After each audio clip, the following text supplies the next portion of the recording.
What's going on, YouTube? It's Lucky Luke 5392 here, back from the dead with deck profile, because I still play this damn game for whatever reason. So here we have today, we have the Zing deck.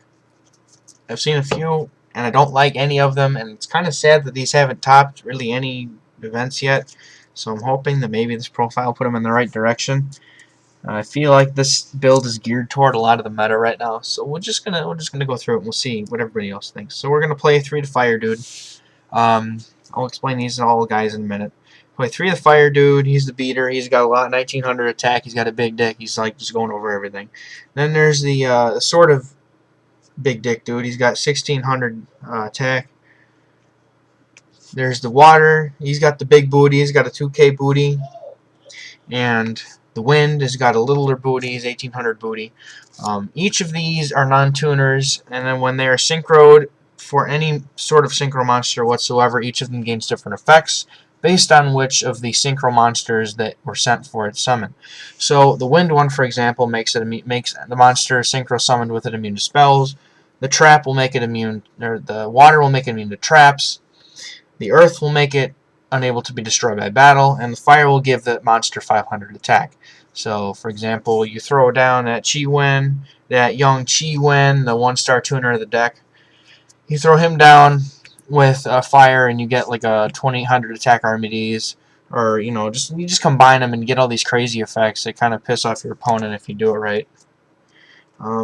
That's really the monsters for the Yang Zing core. Then we're gonna get into the other ones. I play 2 Masked Chameleons and 2 Junk Synchrons, because they're nice, 1-card synchros that can be used for just about anything. And I like Junk Synchron because you can bring back him and a Chi-Wen, and then you can do a crazy, stupid thing that I do with this deck just to piss people off. Red Nova Dragon is real. So then I play this one of its Nefarious Archfiend, Eater of Nefariousness. I say that 10 times fast. I can't even speak right now. What he does is his first effect is irrelevant. You can only have one of him on the field. You only play once, it doesn't matter. If you control a spellcaster, you can specialist him from your hand. But the big effect that he uses for this deck is during your opponent's end phase, if you control a face-up monster, you can destroy that monster and special summon him from the graveyard. So you can just pop one of your Yang Zing cards and bring him back, and then they will all replace themselves, which is fantastic. I mean, all of these are floaters. You destroy one of the Yang Zings for any reason, as long as you control it, it'll replace itself with one from the deck.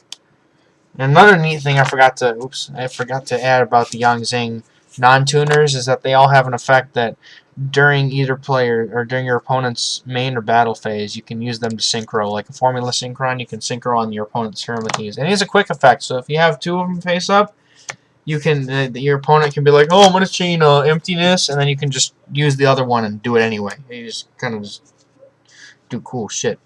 And then I play 1 Obelisk to Tormentor because I go to locals with this deck, and the people like it when I drop Obelisk because it's funny. There's on a competitive level, I'd probably drop the Obelisk. I don't think it's really amazing or anything, but it's not bad, I guess. For the spells, you play 3 Path, 3 Avarice. It's literally the Avarice. You target 3 of them in your graveyard. You put them back in the deck. You draw 2 cards.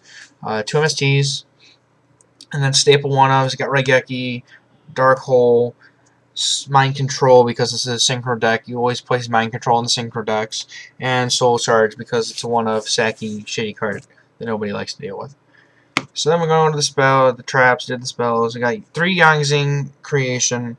This card is a continuous trap card. It says whenever any of your monster you control is destroyed by battle or by card effect sent to the graveyard, you can special summon 1 Yang Zing monster from your deck. However, you cannot special summon anything else from the extra deck that turn except for synchro monsters. Not that that's a big deal, this is a synchro deck. You're getting into that anti-meta. We're playing them 3 skill drains because that's a really good card, and you can just synchro with the Water Dude and make it into traps. So you got that Goyo Guardian that's unaffected by skill drain, while everything else is getting raped by skill drain. That's a fantastic thing.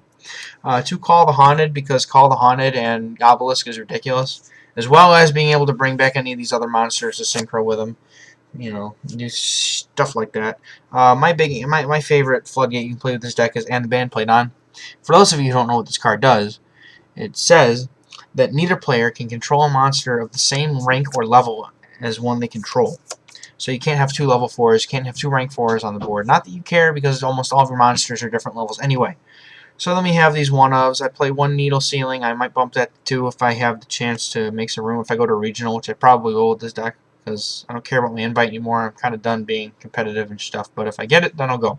The Compulse, because it's awesome, and then the 1 Warning. I'll move on to that young extra deck. It's kind of staple. This if I had a Castel, this would be a Castel, but instead we're playing the Arc. Play Arc, 2 level 5s, your Armides and your Samsara. Now, in a deck like this, in a deck like this that plays a lot of different levels of synchro monsters, I like to have my options open, so I have at least 2 of every level minus anything above 8. And I don't even run a level 9 yet because I need to, but I know what I would take out if I did that, and I'll go over that in a second. For the level 6s, you play Yugioh and Vulcan. This is really good because you can bounce back your creations, your whatever you want that you have face up just sitting there. You can bounce something like a Compulse on your opponent's field. It's actually pretty nice. 1 Black Rose and 1 Ancient Sacred Wyvern, because Chi-1's a light tuner, and this thing gets ridiculously pumped up when you're winning. And then for level 8, you play 2 Boxia. Boxia is ridiculous if nobody knows what it does. When it's special summoned, you can spin back to the deck any number of cards in your opponent's side of the field up to the number of different attribute worm monsters used for his synchro summon. And usually you're going to use at least 3 or 4 of them to get him out. So that's 3 or 4 cards you're just freely just spinning back. And then if you summon him off a Mass Chameleon, you get 1 card back, but he's a 2300, and if you summon off a Mass Chameleon, it's going to be 2800. His other effect is you can target 1 face-up card on your side of the field, pop it, target 1 level 4 or lower monster in your graveyard, special summon that card. So if you have another worm like your non-tuner, any of them, you just pop one of your young Zing monsters and bring out one of this in your graveyard, as well as replacing it with the one from your deck. And you can see, the ridiculousness that goes along with that. I also realized I forgot to do something with Chi-1, so I'll go over Chi-1 in a minute, because he's actually a pretty cool card. Play 1 Red Dragon Archfiend. You know where this is going. Junk Synchron, Chi-1, Red Dragon Archfiend. You know where this is going. I play 1 Stardust Dragon, 1 Crimson Blader, Leo, Star Eater, and my boy Red Nova Dragon. This is my favorite synchro, and any deck that can play this card is okay with me. I like it. It's literally just go Red Dragon Archfiend, then you drop the Junk Synchron, bring back the Chi-1, and Synchron this guy, and he's just a bitch to get over because a lot of things can't do it. Let me jump back to Chi-1 for a minute because I realized I forgot to say something about him.